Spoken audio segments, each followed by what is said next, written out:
What did your boss say that got to your last nerve? Had a boss tell me that the salary adjustment I asked for was more money than he made. The salary adjustment was to bring me closer to the average pay for my job, adjusted to local cost of living and what was closer to what our competitors pay. Then he told me to ask the VP. The VP responded with, "Too high, tell him to try again." I told my boss I'm not negotiating with myself. My boss said I had to talk to the VP. The VP kept messaging me to talk after the time he knew I left every day. I finally set up a meeting and put it in all our calendars. He said it would take 30 minutes. He showed up late. Then he told me I was wrong about the salary, so I showed him my offer letter from our direct and local competitor.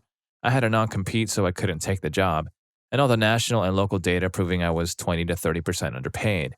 He then said there was no room in the budget, so I used our pricing system to show him that I personally produced my salary on profit alone in about 2 weeks.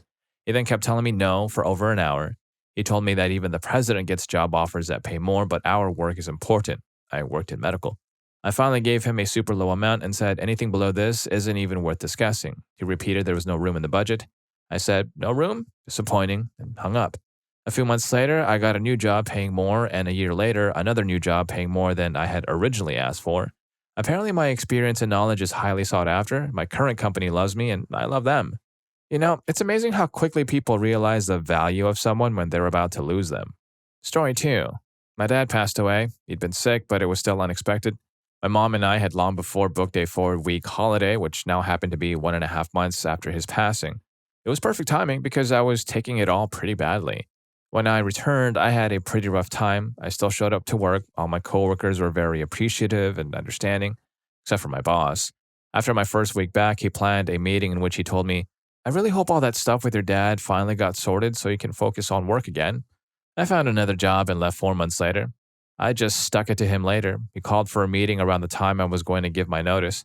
I had no idea what it was about, so I decided to keep any info about me leaving up my sleeve, ready for the opportune moment. He spent an hour explaining a new project in which I would be taking the lead. He picked because of his blind trust in me. Note, I was the only one with a suited profile for this job. After his great big speech, I just told him I had better things to do, made him sign the needed documents, and went to lunch with the coworkers. Story 3. Working 24-hour shifts on an ambulance, we used to run to the ground often. On one occasion, we were running calls nonstop from 8 a.m. to midnight without a break. I called dispatch to ask for a break to get some food. There were other ambulances in service, so a 20-minute food break was reasonable. My boss happened to be dispatching, and he denied my request and said, "This is what you signed up for. Just run the calls or you'll be written up for insubordination." Now, mind you, I've been doing this for 5 years at that time. That's when I realized that private ambulances were terrible. I was also his top EMT, and for him to say that was the final nail in the coffin. I got a job at the hospital shortly after working as a tech. Best decision I've ever made. Technically, we are entitled to breaks. The thing that I and a lot of other people failed to do is read the fine print of the paperwork we sign when we get hired. In the EMS industry, there's a clause that says that they are allowed to keep us up to 8 hours after our off time. This is in case we are in a hospital waiting for a bed for a patient.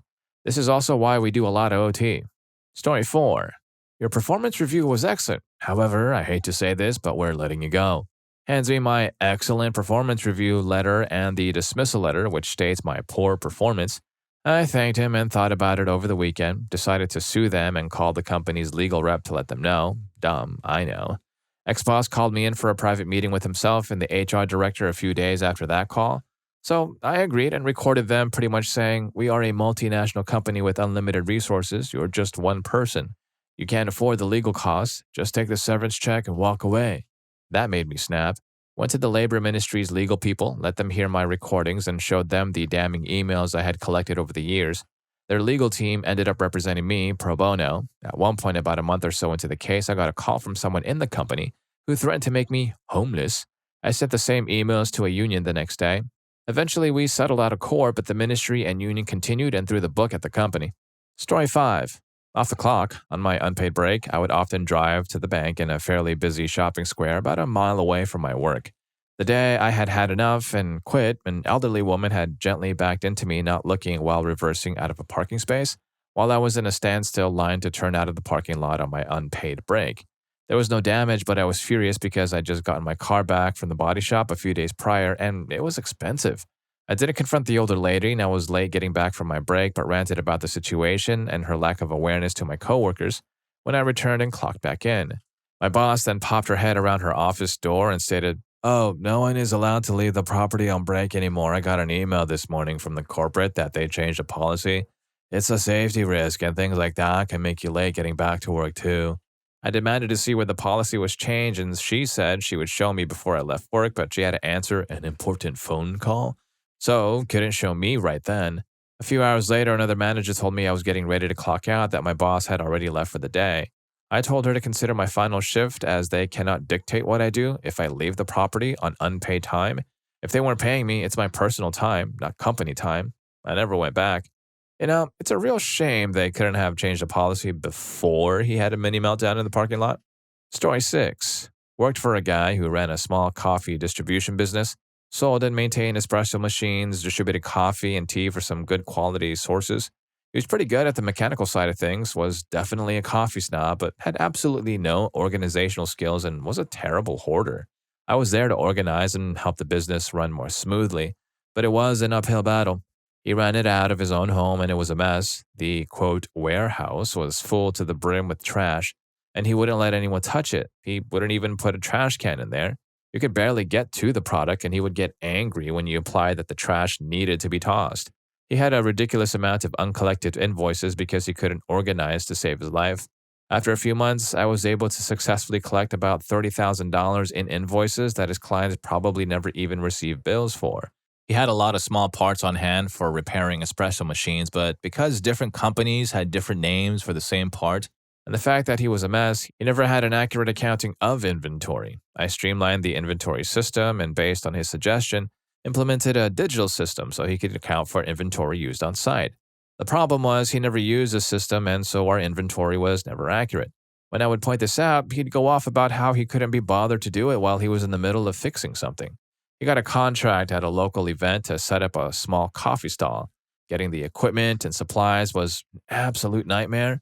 The equipment was in the warehouse, and he refused to let anyone touch anything in there. When the perishable supplies arrived, there was no space to store them in his fridge because he was a hoarder. I offered to clear the fridge, but he had an attitude and wouldn't let anyone touch the contents that were who knows how old. He ended up angrily doing it all himself. When he finally got the stall up, he tried running it, but he was too bad about the quality of the espresso and didn't have the barista skills to quickly dial in the flavor.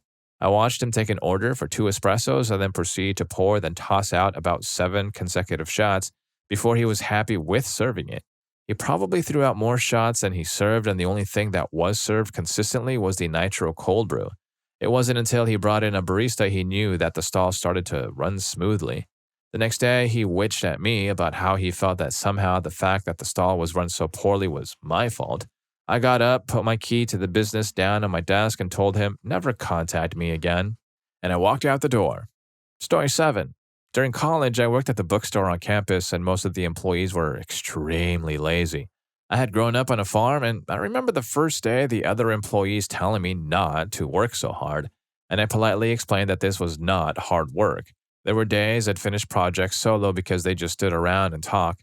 Eventually, my yearly review came up, and the manager there told me I had taught bad habits to other employees, and it took a lot to not comment, like how to work? So I just quit within 2 weeks. Within a month, he was asking me to come back, but I just thought he couldn't recognize who actually got stuff done he wasn't worth working for.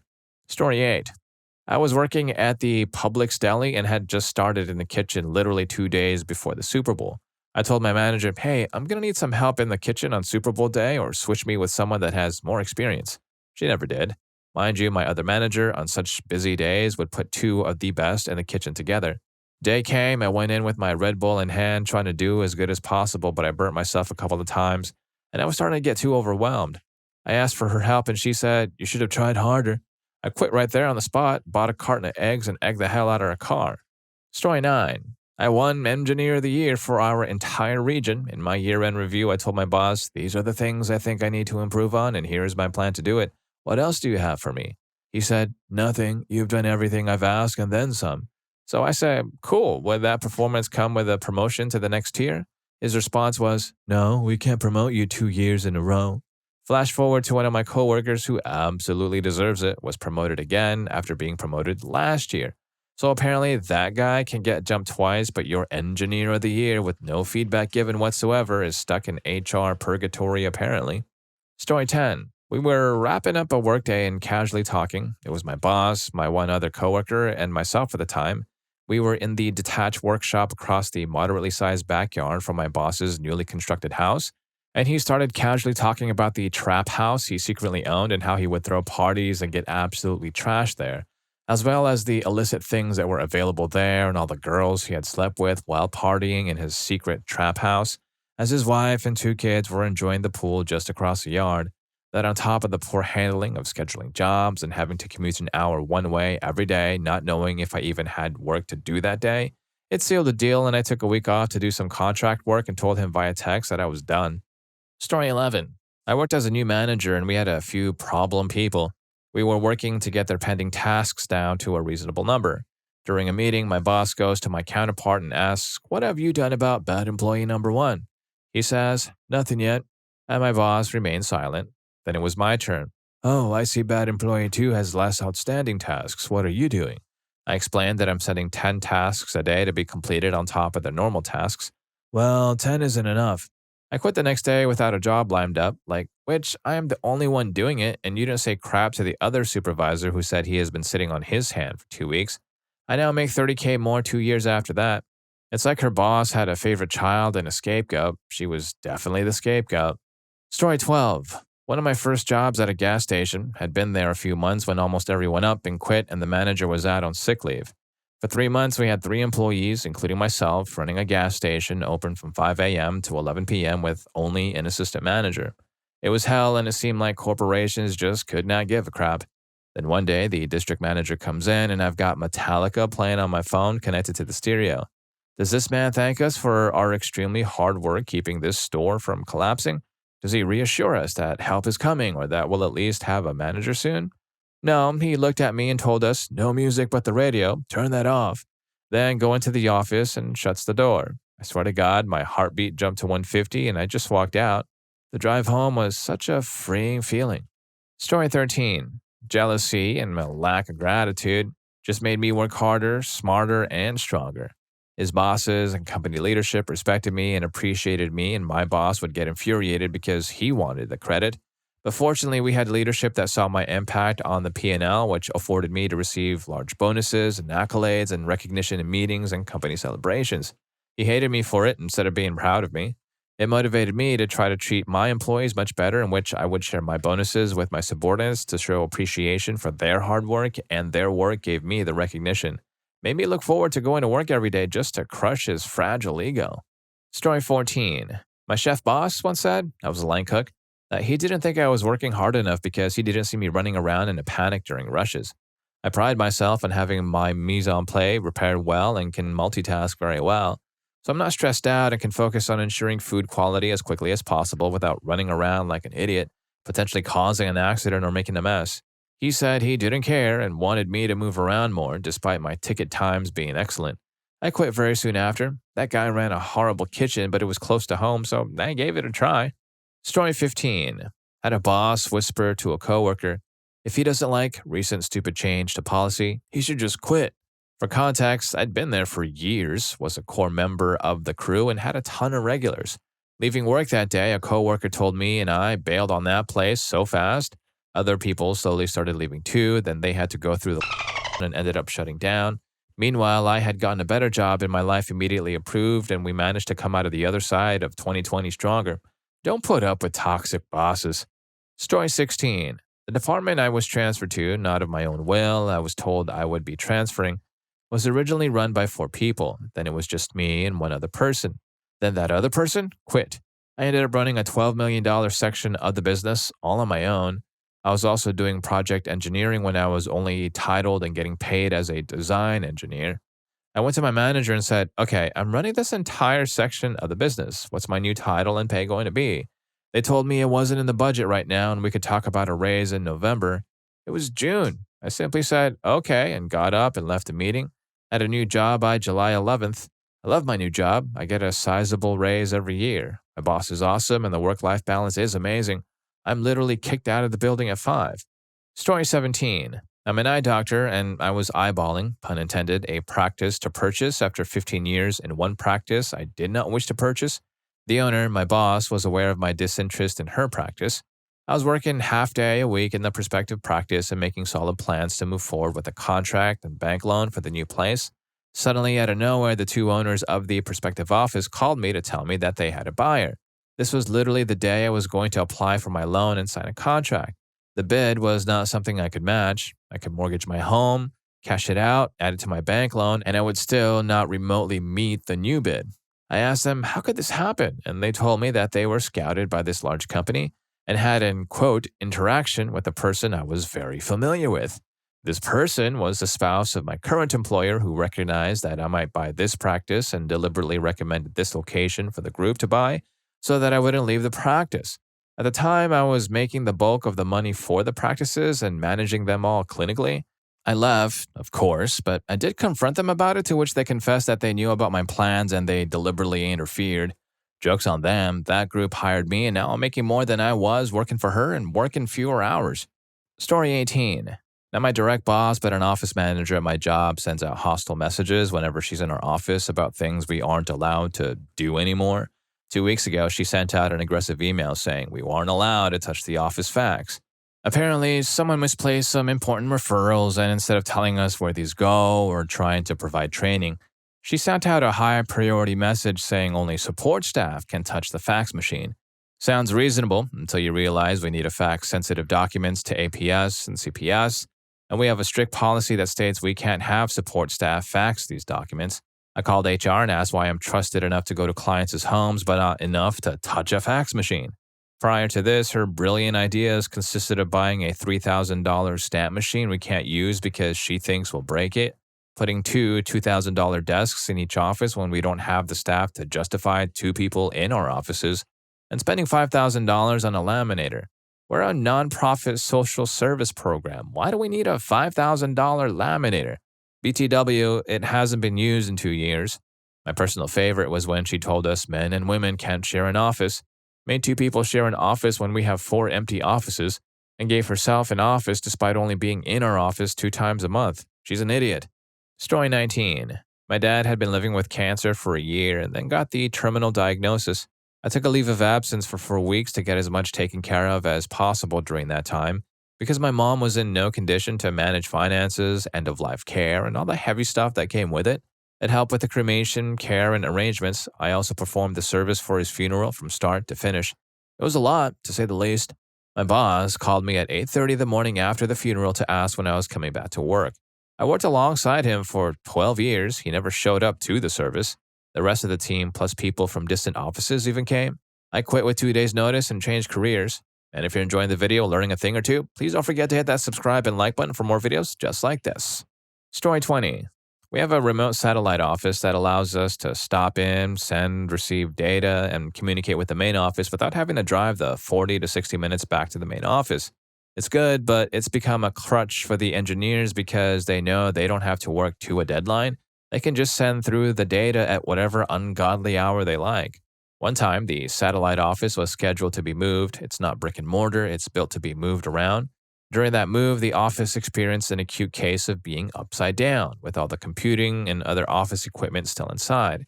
It was brought up in an interdepartmental meeting that, as a result of the whole, quote, upside down office saga, we had lost all capability to communicate remotely and would therefore need the engineers to work to a deadline and provide the data we needed with a suitable lead time. The area manager and engineer said, well, we're not here to baby people. Story 21. Our company name ends in an S. Let's call it Big Products. When we talk about things that are ours because of that closing S, the possessive apostrophe just sits on the end. Big Products, new widget, Big Products, managing director, etc. Our marketing manager decided she did not like the way adding the apostrophe looked, so she instructed us to simply stop using it. We've tried pointing out that she can't just change grammar for aesthetics, but she doesn't understand. There's a few workarounds we've been using, quote, the managing director of Big Products, unquote, etc. But that becomes very long-winded and inelegant in text after a few instances. Our choice now for everything is to issue these lengthy, twisted workarounds or incorrectly drop the apostrophe. all because she doesn't like the way it looks.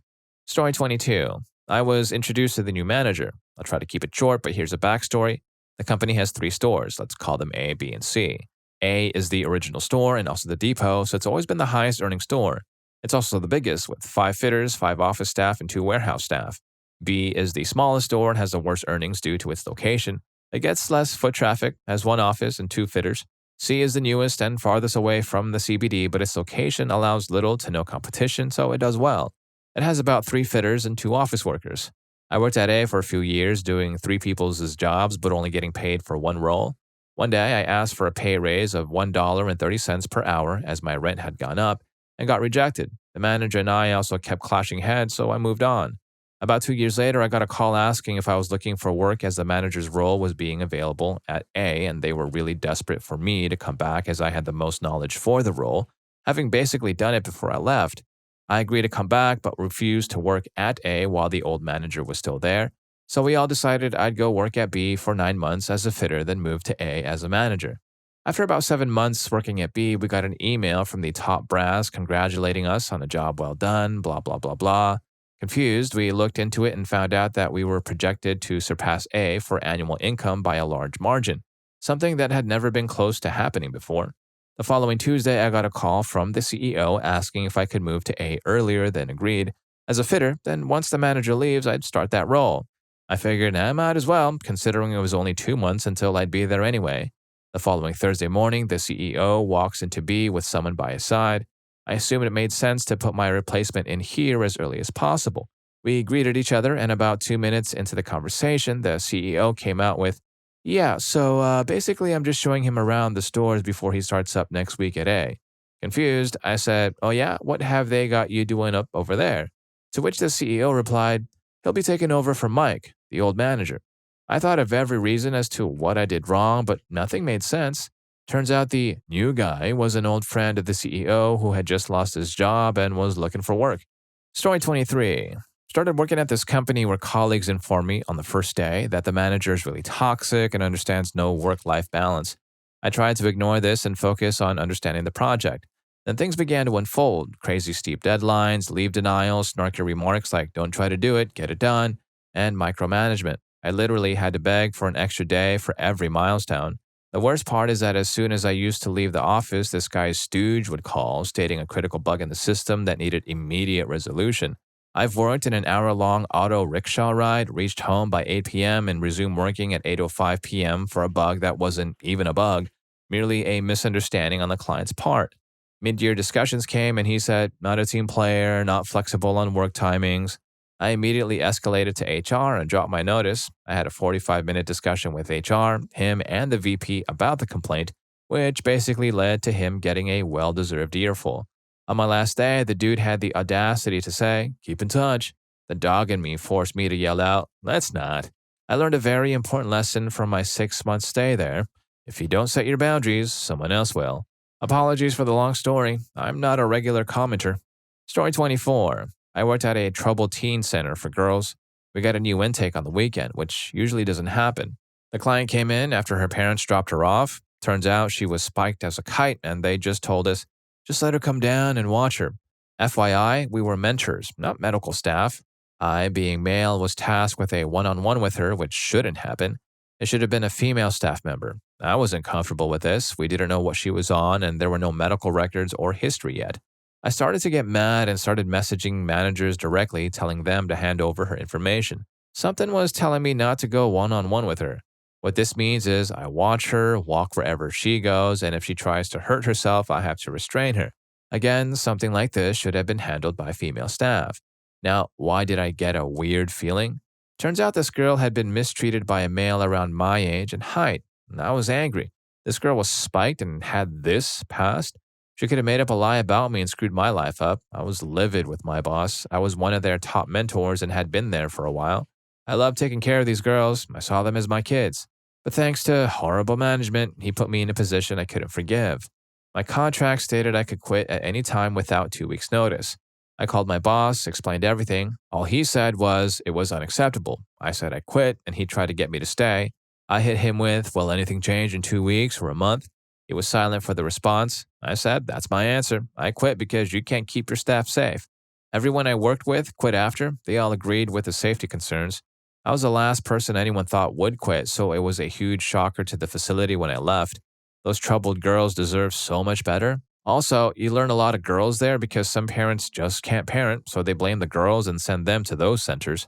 Story 25. I work in trades. The supervisor and I were driving by a project, and he said, "So and so works there now, and he runs the job.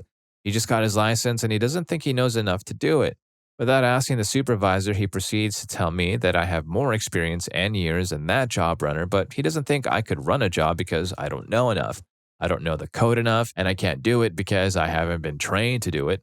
Proceeds to ask me, "Well, do you think you can do it?" To which I replied, "I'm not sure I want to."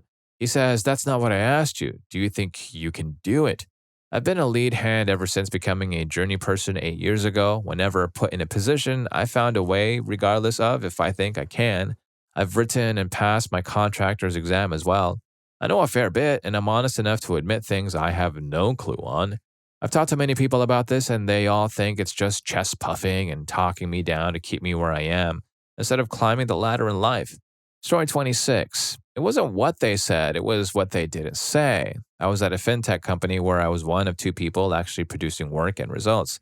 Out of 10 people supposed to be selling, only 2 of us were. Yet I was the one getting flack even though I was bringing in sales.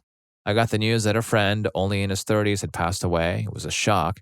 Then 2 days later, I learned that 2 other friends, also in their 30s, had passed away on their honeymoon. Then my best friend's aunt passed away. In 1 week, I lost 4 people, 3 of them my age, and all completely unexpected. Over the next week, I had to attend wakes and funerals all during the week, so I submitted time off requests with explanations. Not a single word. They somehow managed to double down. I figured maybe they were so overwhelmed they didn't know how to respond, so they chose to say nothing. But no, while I was out at one of the funerals, I started getting bombarded with messages about a deal that was 1, not urgent, 2, fully documented, and 3, already handled. Upon my return, I completely checked out. Story 27. He hired me as a team lead but was never actually around, so I just did most of his day-to-day job for him. He was an absentee dad to the program who would just wander through the office once or twice a week, sprinkling BS tasks on everybody, and then vanish back into the ether. He would complete his busy work and then email him asking for feedback and never get it. After I started in October, this went on until he scheduled a meeting just before lunchtime on the Wednesday before Thanksgiving, and the team cornered him in this meeting and made him answer all of our questions. I got the team to make slides and everything so he couldn't just skip over things he didn't want to talk about. He grew increasingly irritated by us, wanting him to tell us how to do the crap he asked us to do, until he just got up and walked out as a kid who was presenting was mid-sentence. We thought this meant we were going to take 5, but he cruised back into the conference room a minute later to find us all checking our phones and really let us have it for, quote, being on our phones and not paying attention in his meeting. We all kind of looked at each other and grumbled a response, and one of the guys looked up at everybody, all stunned, and said, "My aunt just passed away. I have to go call this funeral home in Chicago and figure out how to get her back to Mississippi for a funeral." Schmuck looks him straight in the eye and says, "That's not what we're working on here right now. You need to put your phone down." The whole team just kind of stares at him in disbelief for 30 seconds and gets up and walks out. I sat there with him long enough for him to stare at his notebook and I, quote, "shouldn't have done that," and get up and leave the office. He never apologized to the guy. That was 2 years ago this month. The program has a 200 to 300% turnover. Schmuck ghost quit. The customer canceled the program and the team went from around 25 at its peak to 4 as of yesterday. I quit in August. Schmuck told a guy I'm still friends with there that he was going to try being nice at his next job because being a tyrant wasn't really working for him. Story 28. This was a long time ago, so I can't remember the exact words, but I'll paraphrase. Long story short, it was the 3rd week where I was finishing up a crazy dinner shift on a Saturday. The night shift cook called out. I'd used to run the night shift, so the previous 2 weeks I was asked to cover through the night, essentially a 20-hour shift of cooking and cleaning, and I had agreed to do it. I understand that the night shift cook was being placed in a difficult situation due to a failing relationship. I respected him, so I was okay with covering. However, in this 3rd week, I just didn't have the energy or the desire to do it. I said no. That would have left the current shift manager as the one responsible for covering or closing if that is what they decided. A short while later, the shift manager came up to me because the GM wanted to speak to me. He begins to scream at me over the phone saying how I was lazy and not a team player, how I was screwing him over and that I wasn't worth the money he was paying me, so he's going to knock me back down to minimum wage. I told him to make it zero instead because I quit. The next day, I got a phone call from his boss asking me if I'd reconsider or even just work at a different location temporarily. I declined the offer. Several months later, I got a call from one of my former coworkers to catch up. I asked him how things were going there. He told me that he had no clue because he quit as well. According to him, they tried having him take up all of my responsibilities, and he told me that he never realized just how much I did until they were trying to pull the same crap with him. There are so many more layers to my time at that job, and I'm fairly certain my boss was stealing from the business. He was definitely breaking some labor laws as well. I naively only reported him to HR as I left because I didn't know any better at the time. Story 29. He didn't say it to me, but a friend at work told me what he said to her. After the work group chat kept getting a load of messages complaining about how the night staff didn't do X, Y, and Z, all menial tasks like filling pots with water and lining trays with baking parchment so morning staff didn't have to do them. I put a message in the chat asking if morning staff could do actual jobs they would regularly leave for the people who came in on changeover. Stuff like emptying the bins, cleaning their work area, or cleaning out empty veg containers instead of leaving them. I thought it was pretty fair to ask them to do the jobs they were supposed to if they wanted us to do extra for them. Anyway, my manager told my friend that I was just angry because I wasn't getting some. I quit a few weeks after that when one of the morning staff made me do half of his job for him when I got put on a morning shift one time. Handed my notice in on a used receipt that just said, I quit. Story 30. New guy became our department's boss. Mind you, he wasn't new in the company, just wasn't our boss. Calls everyone in for meetings one-on-one. I used the opportunity to speak about my main problem within the company. Lack of evolution when it comes to earning. My pay was way below what I needed to make with my degree, and I hadn't received a bump up in 5 years, not for my lack of asking. Every time I'd hear the answer would be, can't now, we'll see next year, just work hard and show us what you can do. So every year I did just that, took on new tasks, etc. I tell him, and what does he say? I don't know what you're capable of yet, maybe next year, just work harder. My team leader was there and I looked at her expecting her to at least defend me and tell him what I had done the last years. Nothing. He then told me degrees meant nothing without experience, been working there for 10 years, and I was just done. Story 31. We need to think about the team, they say. I work in a customer support role with questions coming in 24/7. I've been working Wednesday to Sunday, while Monday and Tuesday were my days off. This meant the team had weekend coverage and they could enjoy their time off. In addition to answering incoming questions, I also had long-term projects to support. There would be meetings held on my off days, so I would flex my time from Wednesday to Friday when most of the team was working. I'd been doing this for about a year when my manager retired. The new manager didn't care too much for me, flexing my time to support project meetings. He told me, we need to think about the team. When I'm flexing time, I'm not available and it's not fair to the team, around 14 people, to have to pick up my workload. I had always thought of myself as a team player, working weekends and on my days off to support projects, but apparently I was never part of his team. Story 32. When my boss refused to see that one of the dispatchers that everyone else complained about was the problem, we were the issue for having the problems. Said dispatcher constantly micromanaged and needed to be involved in everything. True, final straw was me taking a phone call, the dispatcher interrupting me for, quote, info about that phone call. Put the customer on hold while she explained everything for 5 minutes and I, quote, listened. After she was done talking, I said, I don't appreciate being interrupted while doing my job. Also, everything you just said in the last 5 minutes has literally nothing to do with this phone call. If I need your help, I'll ask for it. Go back to your desk and focus on your own crap. Next day, I got written up for insubordination and I put my 2 weeks in with no job lined up. Story 33. Heavily implied because the supervisor was the cowardly type to never be direct and would imply things or tell other people so they could tell you that I was not being a team player despite me constantly picking up extra duties and sacrificing. My body had a major back surgery that I am still not nearly recovered from over a year ago. My mental health from the stress of the job, which caused me to gain 20 pounds, and sometimes resort to using prescribed sleeping pills for a decent night's sleep. My family, by me missing family engagements or constantly staying late to try and be the good employee. And my emotional health by my self-worth being constantly eroded from the overall bad working environment. I actually had an interview later that afternoon and accepted the position. Had previous offers for other positions prior to that day, but this opportunity showed up and checked all the boxes. My family and I have been extremely happy ever since, and I'm not at a position where my supervisor values me and what I do. Story 34. I got written up for finishing a job that had been bid for 4 people over 6 days with a day of travel on each end with one other person in 2 days. He had personally bid the job himself and told me it made him look stupid. Later that year, he started chastising me about not putting enough detail into my time card, field service, and that he needed to know what I was doing throughout the day. As someone who doesn't like micromanagement, I started adding time blocks for every task I performed throughout the day when I'd use the bathroom, when I'd smoke, when I'd talk to employees at the locations I was dispatched to, when they'd ask me stupid questions. I put what I'd had for lunch. He had to manually approve each time block. After a week of this, much to my delight, I was laid off. I collected unemployment, participated in a paid medical study for 10 days, made $6,000, bought a ski pass, and took a winter off. Screw you, Jay. Story 35. Worked at a truck stop Popeyes. I'd been there for 3 years, was the closing shift lead. Every year, I'd get a 30 to 40 cent per hour raise, only to watch minimum wage go up by the same or more, and just go back to making, effectively, minimum wage. We went through a struggle on hiring for a bit, eventually hiring a new cook that was making more than I was.